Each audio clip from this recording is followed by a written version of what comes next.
Do you feel overwhelmed by information, yet you can't seem to access your best ideas when you actually need them? Today I want to talk about how building a second brain can help you to unlock your creativity, and it's a lot simpler than you might think. So grab a cup of tea and let's dive into it. This idea of building a second brain is a way for you to do a lot of the heavy lifting in remembering everything that you need to achieve the things that you want to achieve.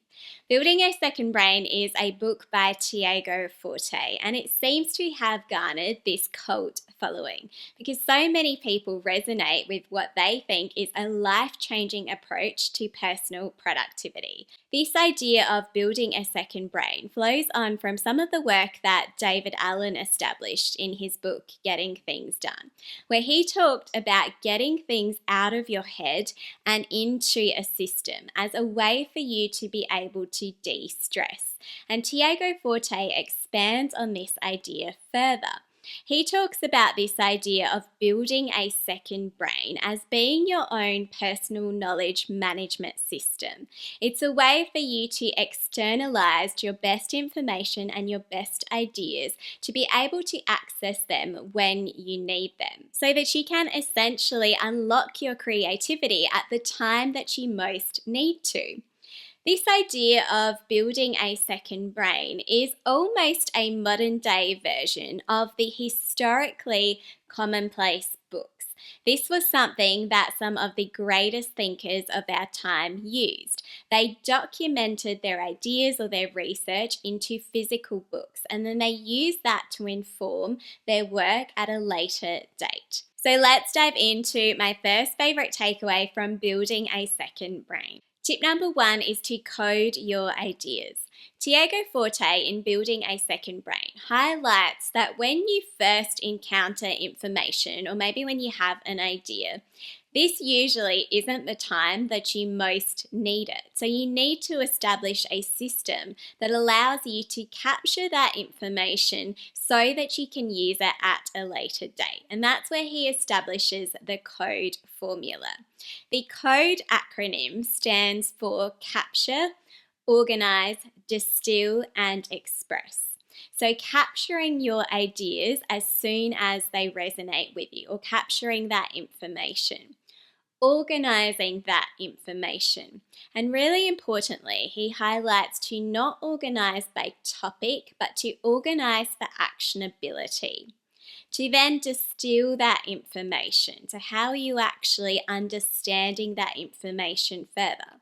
And then expressing that information. So not just learning things, but actually putting them into action in a way that allows you to maybe make it more public, or to be able to express that original idea in your own unique way. Tiago Forte says, we need a way to cultivate a body of knowledge that is uniquely our own, so that when the opportunity arises, whether changing jobs, giving a big presentation, launching a new product, or starting a business or a family, we will have access to the wisdom we need to make good decisions. Add coding to a part of your daily routine so that your future self can thank you. My favorite takeaway, number 2, from building a second brain is to externalize your knowledge. So if you are going to build a second brain that is external to your physical brain,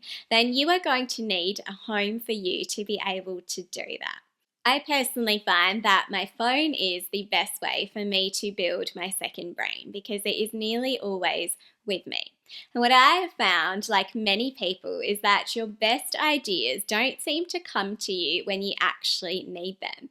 So not necessarily when you are sitting down at your computer and you are ready for the creativity to flow. It's usually when you are out just living your life as per normal. Maybe it's when you are watching TV or reading or listening to a podcast, or just going about your normal day-to-day activities. Why I find using my phone to be more useful than any other device such as my laptop is because it allows me to really capture that idea or that information immediately, right when it happens, as opposed to trying to recall it with the same clarity later on. I once heard someone say that you are never as good at remembering ideas or information as you think you will be at the time. So I have found this to be the case, and by capturing it immediately, I can capture the idea as soon as it sparks. Some of the apps that I find most useful to use as a part of the second brain that I build in my phone is apps like the Notes app, and I keep really organized notes within there, but I also allow myself to have that flexibility to not have to be so precise with my organizing. So for example, when I'm capturing ideas for my YouTube channel, my blog, or my podcast, I just put this into a very simple list into my phone. So I don't have to overthink how I am capturing that information too much at the time. I personally also find Pinterest has been such an incredible tool for me to be able to build my second brain, because as opposed to writing down the notes in my Notes app, this allows me to visualize those ideas and to organize them into relevant boards, and it's just a little bit more fun and exciting than the notes that I have in my phone or in any other places. I also use the photos in my phone, and for some things organize those into folders based on a project that I might be working on. And I read all of my books as ebooks. So by using the Books apps on my phone or my library app, this allows me to highlight information through there and to export that data into a way that I will use it later on. Great thing about most of the tools that I have mentioned is that they are searchable. So whenever you need to access elements of your second brain, you can do so without it having to necessarily be perfectly organized. So when it comes to your own second brain, what is the external system that you are going to use? My favorite takeaway, number 3, from building a second brain is to set your ideas on a slow burn. This is one of my favorite concepts from the book, and it is about letting your ideas simmer as though they are pots on the stove. And instead of approaching your creativity in this forceful way where you have to have the idea right when you need it, having pots on the stove allows your ideas to just bubble away until the time is right. And about this slow burn approach, Tiago Forte describes this as allowing bits of thought matter to slowly simmer like a delicious pot of stew brewing on the stove. It is the calmer, more sustainable approach to creativity that relies on the gradual accumulation of ideas instead of all-out binges of manic hustle. I personally think this slow burn approach to your knowledge is really the secret sauce for your personal brand's unique value, because by having lots of pots on the stove simmering away over time, you develop a specialized knowledge that becomes really difficult for other people to be able to replicate. My favorite takeaway, number 4, from building a second brain is to organize by para. Para is the acronym that Tiago Forte highlights in his book to help to talk more about this idea to organize for actionability as opposed to organizing your information by topics. The P in his para framework stands for projects. And your projects are going to be the short-term tasks. They are things that have some sort of end date. So things like reports or events, for example. Then you have the A in the para framework, and this stands for areas. These are the things that don't have an end date on them, but they are still your area of responsibility. For example, this might be your health or your finances. Then you have the R in the para framework, and this stands for resources. So this could be things that relate to your research, such as articles. And then finally, you have the A in the para framework. The second A stands for archives. This is a place where you can move things that are no longer active but might be useful for you in the future. My favorite takeaway, number 5, from building a second brain is to share your knowledge. This is the step that I think a lot of people will find pushes their comfort zone. Because a lot of the time we love to read books and research and watch videos and listen to podcasts, but not actually put that into action, or maybe not share that with other people. A lot of us don't often like to express our knowledge because we think that we need to be an expert in order to be able to do that. But you don't have to be an expert in order to share whatever it is that you are learning, to express whatever it is that resonated with you. You can simply learn in public. You can learn out loud.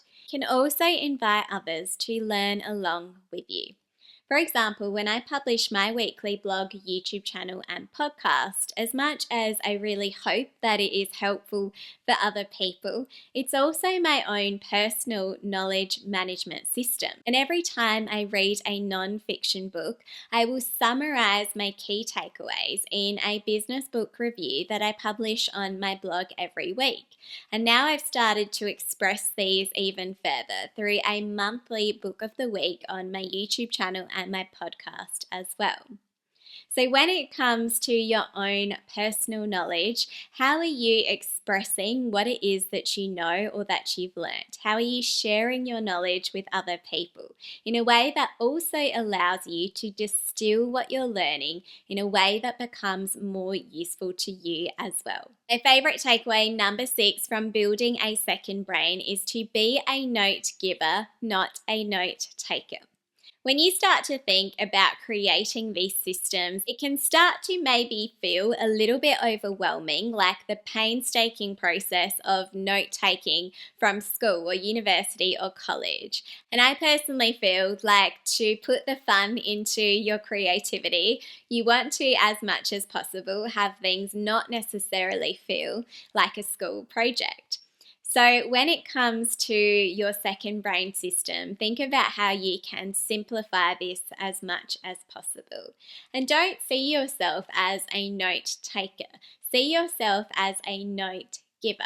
You are giving information and ideas to your future self. Tiago Forte says, think of yourself not as a taker of notes, but as a giver of notes. You are giving your future self the gift of knowledge that is easier to find and understand. Remember that you are not going to be able to recall your best ideas or the most important information with the same clarity that you have when you first encounter that information. So do your future self a favor and capture it as well but as simple as possible to be a note giver to your future self. So if you want to remember everything that you need to achieve everything that you want to, then build your second brain. For more tips on productivity, then watch my previous episodes on the habits that could be keeping you stuck. Thanks so much, and I'll see you in the next episode.